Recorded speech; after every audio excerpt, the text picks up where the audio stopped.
but unfortunately for the community who love to join on video, it's only going to be audio, I think. But that's wasn't that long ago that Parliament didn't have video. Unfortunately for them. But yeah, there, oh no.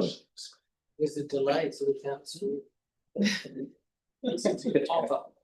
Yeah. Right. Yeah, right.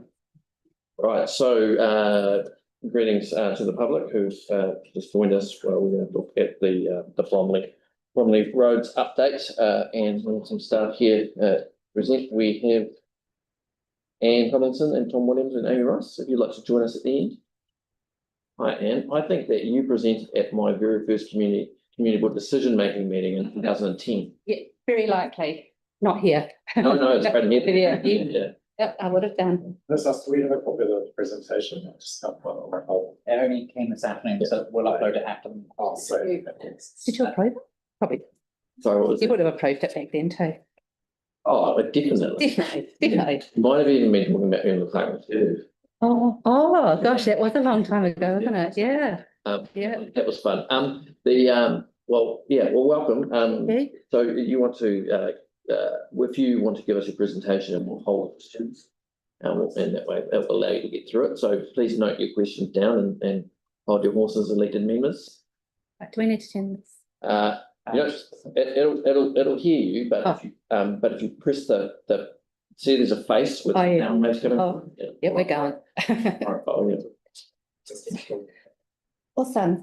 Kia ora. My name is Anne Tomlinson and I'm a project manager from the Transport Unit, and I have with me Tom Williams, who's a senior traffic engineer and our scheme designer for both Bromley Roads and the Hay Street renewal, even though I'm not talking about that, but just that he's across both projects, and then Amy also across both projects. Amy Rice, who's our engagement advisor. So the purpose of the workshop today is so we're a new team on Bromley, is to provide you with an update as to where the previous team got to and what's been done so far. So we'll quickly go over that, but also we're looking to get the board's support to progress into the next stage of works, which we'll talk about a bit more during the presentation, where we've got the opportunity to do some quick win projects and get things moving and get things underway. Some of those projects we can get in and do straight away. Others will require a small amount of engagement and just back for approval, but we do have some funding to get some of those smaller projects underway. So just a really quick process today, because I know you guys have been involved in this for a really long time, much longer than me. So basically, as you'll know, there was the Bromley Transport Action Plan was developed following community engagement, and I know there was a lot of community board involvement throughout that process and in the development of that plan. From there, we got some funding from the government for the SURF program, and as part of that, Bromley Roads was given some of that funding to do some work through the streets. And then following elections, central government elections, the whole SURF program across the whole of the city was cancelled. So therefore, none of the projects that had got quite a way through were implemented. Moving on to the work that was done earlier this year with Pete Borden, my colleague, is there was some work done around Bromley School and Bromley Community Centre in terms of to respond to high traffic speeds, high traffic volume, but also the proximity to the community centre and the school. In the annual plan this year, 25-26, an additional $5 million was put into the annual plan for Bromley Roads, which I understand the community board advocated strongly for. And so we've come on as the new team to take on what we're calling at the moment Bromley Roads 2. So if anyone has any great ideas of what we can call it, open to ideas. So we're just continuing on with the work that's been done to date and keeping things moving. Right. So I'll hand over to Tom just to briefly go through what was involved with the work that was done with the previous team. Well, thank you. So previous engagement was looking at particularly around the school, the community centre, and there was more around what are some quite quick measures we can do around the concerns around traffic speeds and traffic volumes. So there was mostly around speed humps. So they went in completed last year. And so we've had some speed traffic counts, speed surveys done since then, and that's all showing that they've had a pretty good impact. And so these are just some photos of what the finished result looks like. So that's around the Bromley Community Centre. So a mixture of photos. So around the Bromley Community Centre. It's all Bromley Road. Yeah. Sorry. Yeah, so there we go. So that's all looking pretty good. One of the things that I did notice when I was out there on the weekends that we want to try and do as part of this work is there's a little bit of inconsistency in some of the supplementary signage on the speed bumps. Some of them say 20, some of them say 25. So we'll try and clean that up as part of this work. So now on to having a look at some of the analysis that have in post-construction. So this is showing our speed surveys. So anywhere where it's red is an indication that our speed is higher than the posted speed limit of 30 kilometres an hour. And then anywhere that's green is showing that it's lower than the posted speed limit. So I put Maces Road in there because although that's posted at 50 kilometres an hour, our operating speed is slower than that. Whereas the roads where we've actually done treatments on, so Maces Road, not Maces Road, Kayleys Road, a little bit of McGregor's and Bromley Road, that speed has dropped, or the average vehicle speed's dropped below that 30 kilometre an hour threshold. So that's good. So that's really validating why we put the interventions in, and it's showing that we've got good value for money. If we look at traffic volumes, it's a little bit different. So if we look in the area, we've got two collector roads. So you've got Robu Road and Hay Street, and so they're the ones that you want to be holding or having the biggest traffic volume. So you want more vehicles to be using those roads so they're not rat running. What we can see post-construction is that there's more vehicles that are choosing to use Hay Street, which is quite good because they're driving where they should be. A couple of the areas our concern is the Kayleys Road, Bromley Road. That still has a higher traffic volume than what we think is appropriate for that classification of the road. And then St. John Street's also got a slight increase, so that's a concern and something we need to consider moving forward for the second stage of the project. Is that on to you? Yeah. So that's the previous projects. Now we'll get into sort of what the work that we've been doing and sort of the ideas that we've got moving forward. So just a quick look at the funding that's available. So FY26, so that's current financial year, we have $1 million on the budget, and FY27 we've got the 4 million.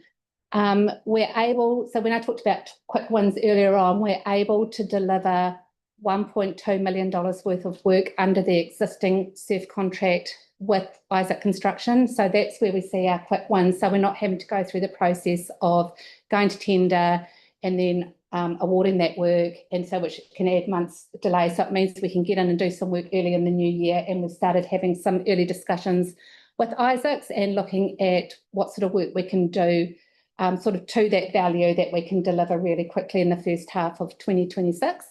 The remainder of the projects, ones that are probably a bit bigger, will require a bit more consultation.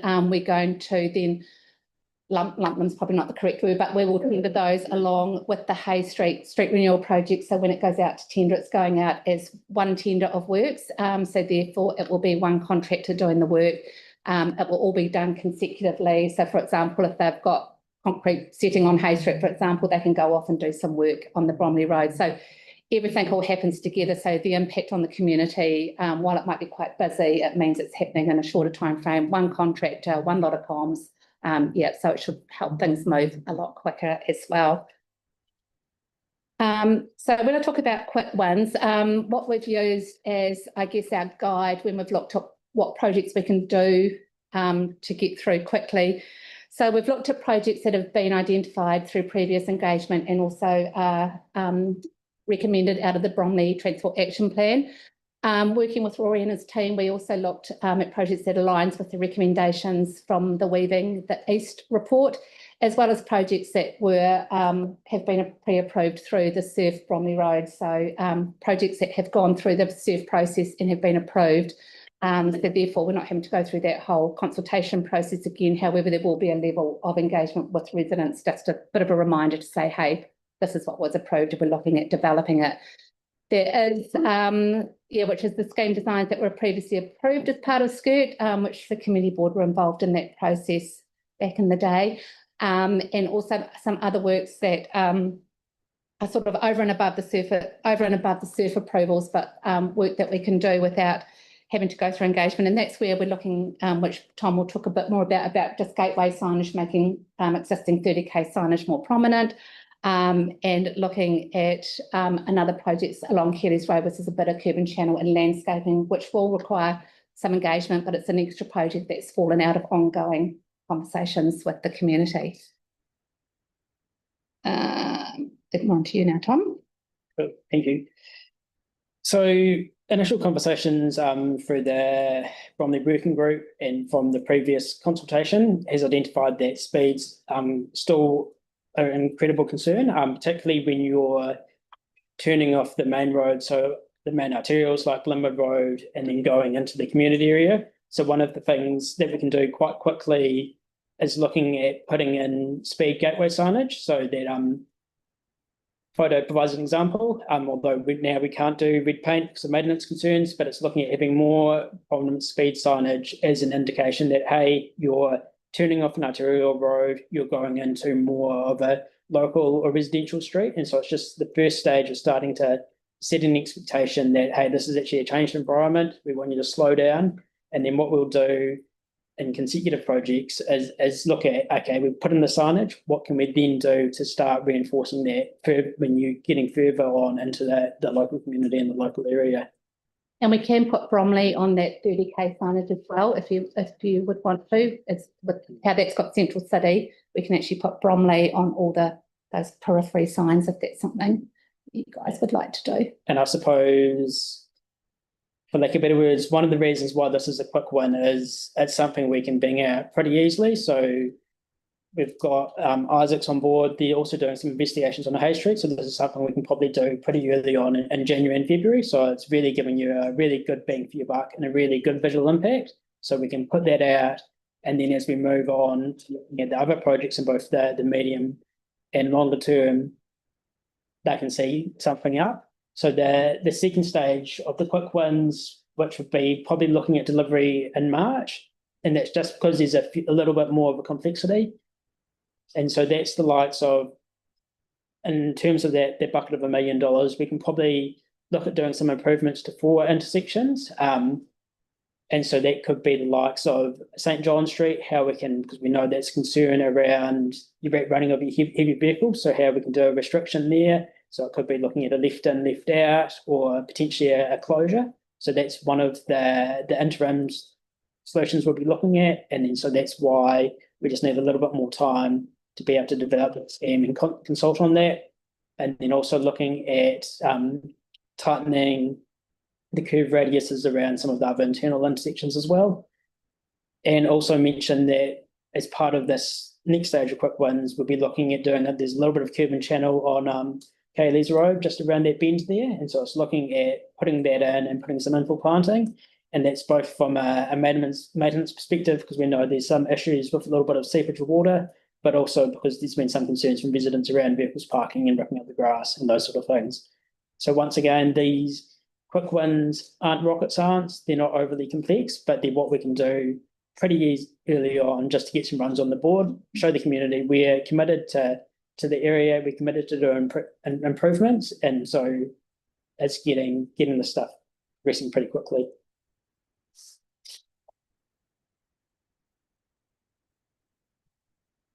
On engagement, don't want to get into the details, but just to give you an idea about the overall approach, front in mind is that this community has already been consulted twice on this very issue. And so we know there'll be consultation fatigue and that there's a loss of trust from that SURF funding getting pulled. And so we're going to be mindful of that with our messaging, emphasis on what's already been done, the impact we've seen it having, asking what impact they've seen and what are the priorities now that we've already had that first phase of improvements, and emphasising that in-person approach. So we've already had a meeting with the Bromley Residents Working Group, which is really we're going to keep working with them to test ideas and hopefully there'll be advocates out in the community to garner that engagement.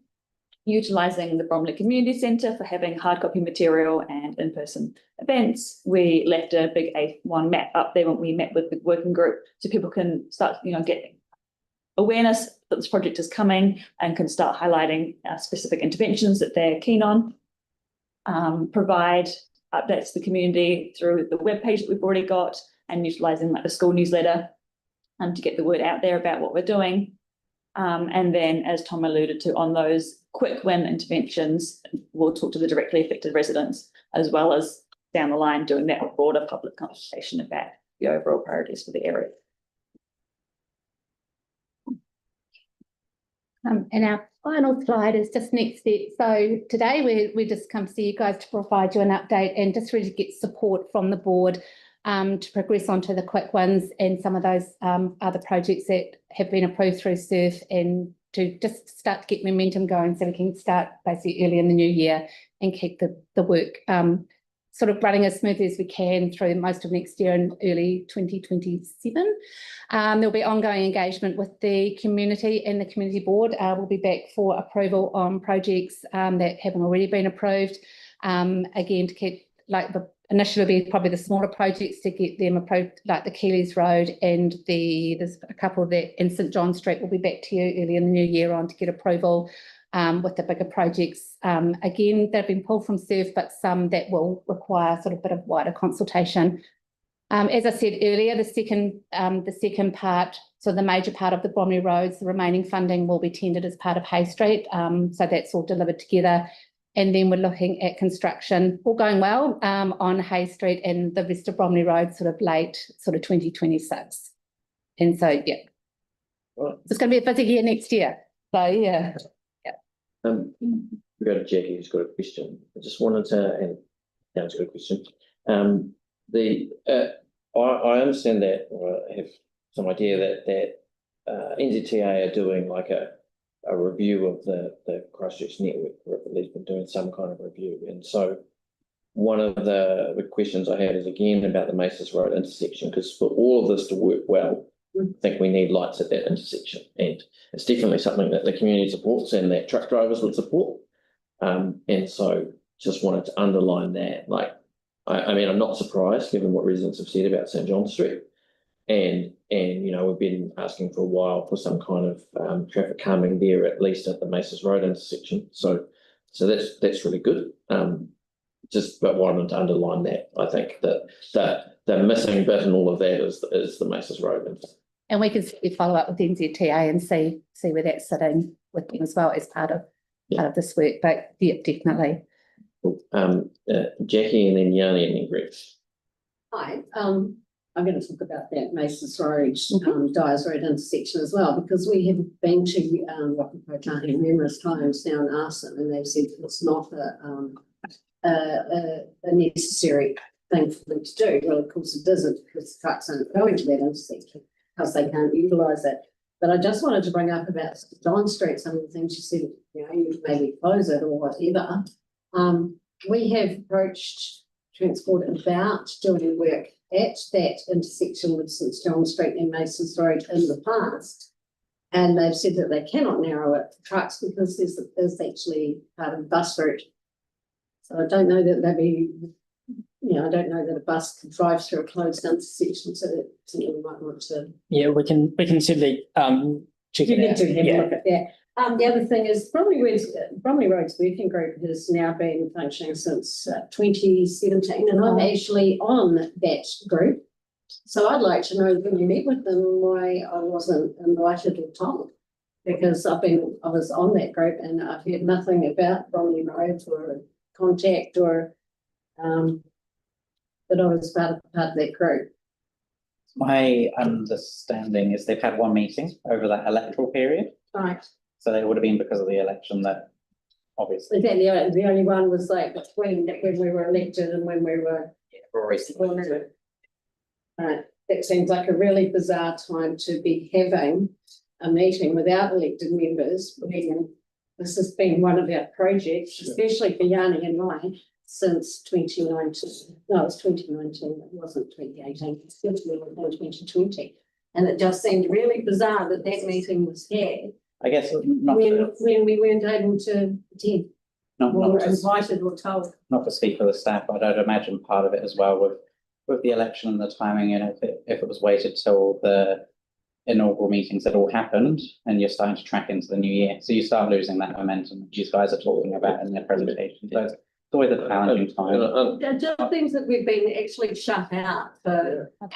We've been trying to get information Got the million budget. we completed it. and. Hold on, but can we just, I understand the frustration, but at least that meeting, the outcome is that we now have this information and meeting here and a potential to progress, but it was very unfortunate timing, I agree. But my question is that the same group that was around 2021, or is it a different group of people? No, so it's the Same same group. group of people that have been asked to continue to come through. Okay, They don't necessarily all show up, as obviously a lot of them were parents of young Yeah. children at the time, so priorities have changed, but generally it's about 75 to 80% of the same people that are attending since 2019. it's just, there just seems to have been a lapse between, getting information and today. I just wanted to. Apologies for that. And one of the drivers was, because we've been asked to move this so quickly, was to try and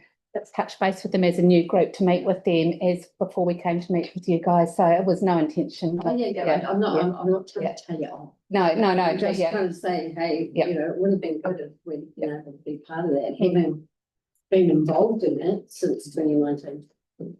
Yeah, and as always, I think if we can focus on trying to make the best out of where we are, from where we are now, to try and make some progress rather and like, yes, I share frustration, but we now have the commitment to moving quickly to get some things done, so. Yep, yeah. Yeah, thank you. Is it possibly a copy of the local area transport plan?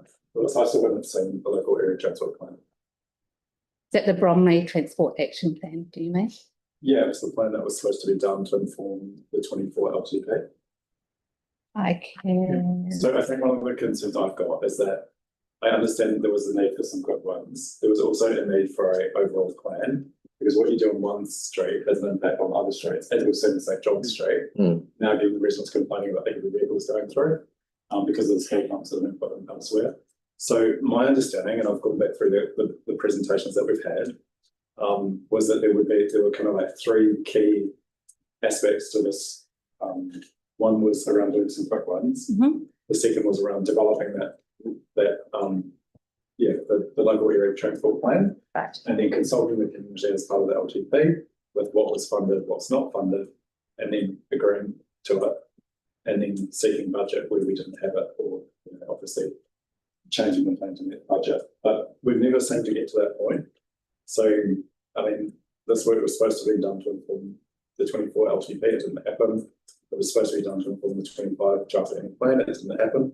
We've never been given a list of the program of works in Bromley that's scheduled and funded versus what's not funded, and never had the chance to really engage our community around the priorities. So as much as I appreciate that you want to get stuff done, I feel like the community are actually pretty divided about this. There's a lot of resentment. In the last round of consultation, that not a single change was made based on community feedback. And so we need to rebuild that trust with the community. And I'm worried if you take the quick wins approach, that you again have a whole bunch of toxicity because people not feeling like they've been involved from the start.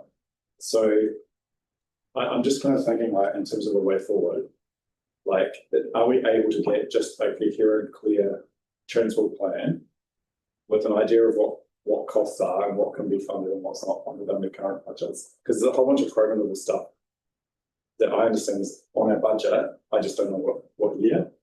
I'm assuming you're talking about the Bromley Transport Action Plan, which got the web page, which has got the priority 1, priority 2, priority 3s sitting on it, and based It on. was just kind of a high level draft. Yeah. But it's never been to the board for approval. It's never been signed off with a round of community consultation. It's just kind of been chucked together based on previous discussions. But in terms of having a draft plan go out to the community that they can read. It has been to the board for, and I was unable to attend that one, but it was discussed at the Woolston Community Library at a It was a presentation. Yeah, presentation. I was saying- It wasn't a formal board decision about, Yeah. this is the draft plan to go out for consultation. Or not even like a, I'm just trying to, like, when I went to the one, sorry.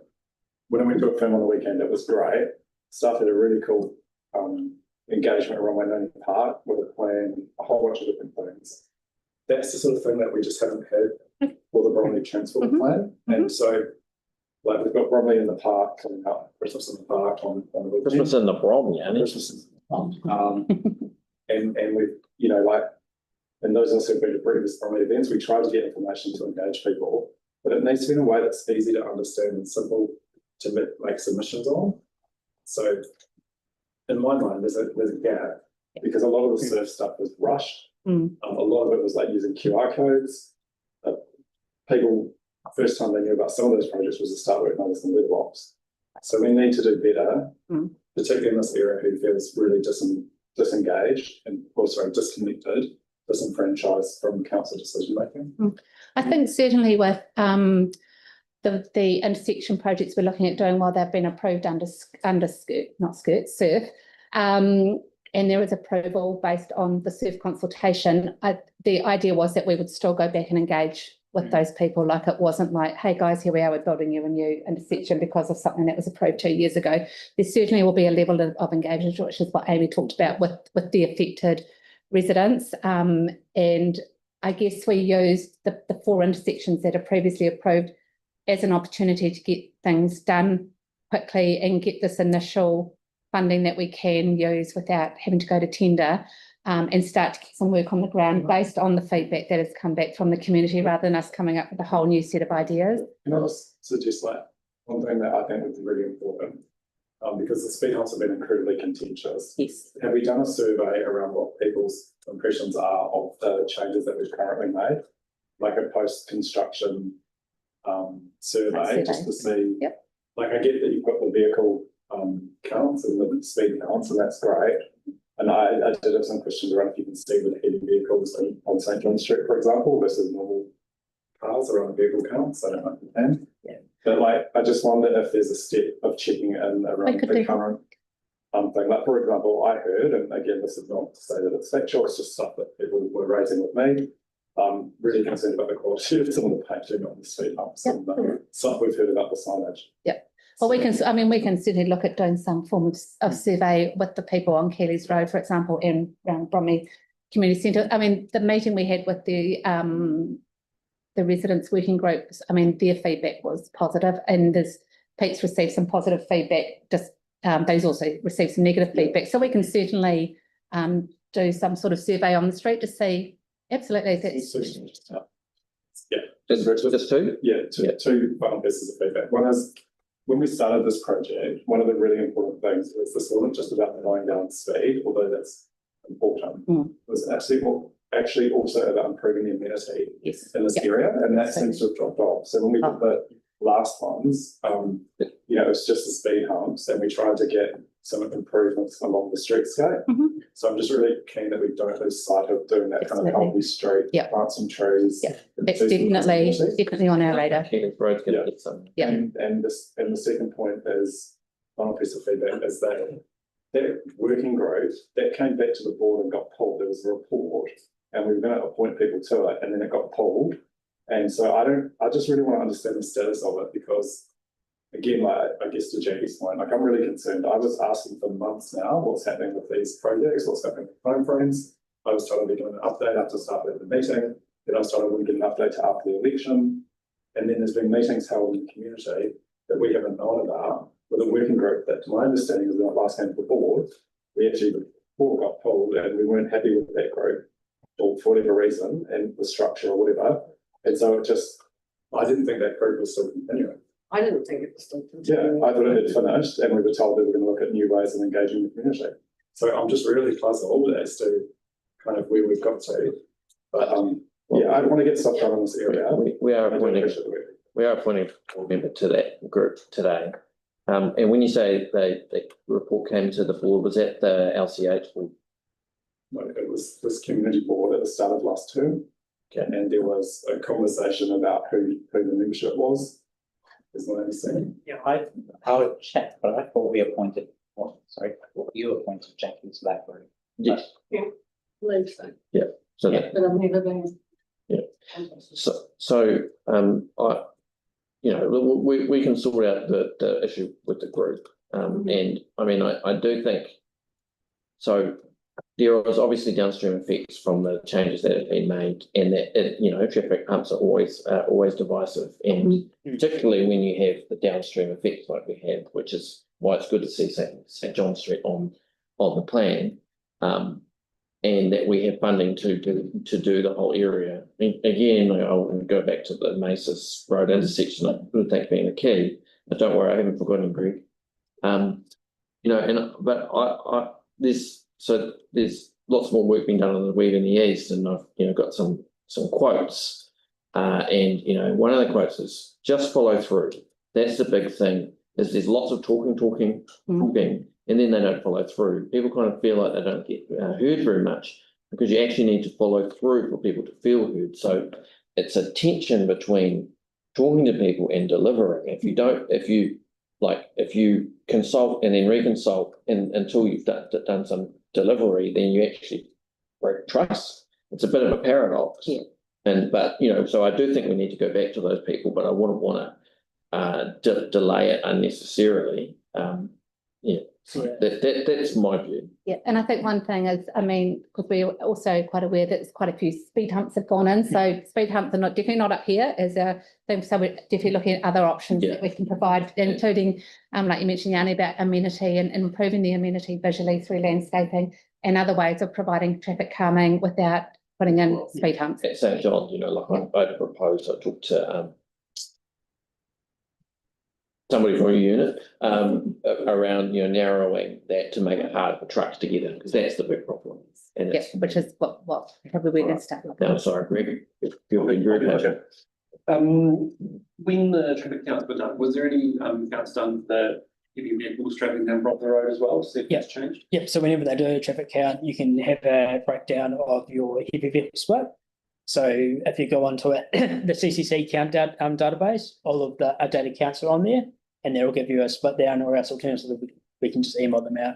I think we've got them. If you go through your presentation, you go past the last page, there's some sort of plans, but the vehicle counts with tables there, so you can see where it's been split. So that'll be in your presentation once it comes through from us. Cool. And the other one was for the gateway signage, with Bromley also being a residential and an industrial area. Rather than Bromley on there, maybe an option would be having slow zone or residential as the signposts labels underneath. Yeah, we can definitely look into it. So the idea was that that's something we can quickly do, and then once we've got the more bigger bucket of funding, is then have that more targeted conversation, or that bigger conversation around what we want for that Bromley area and how we progress. Or you could do like gateway, as in you could have Bromley, and then when you're into the industrial area, you could say industrial Bromley or something.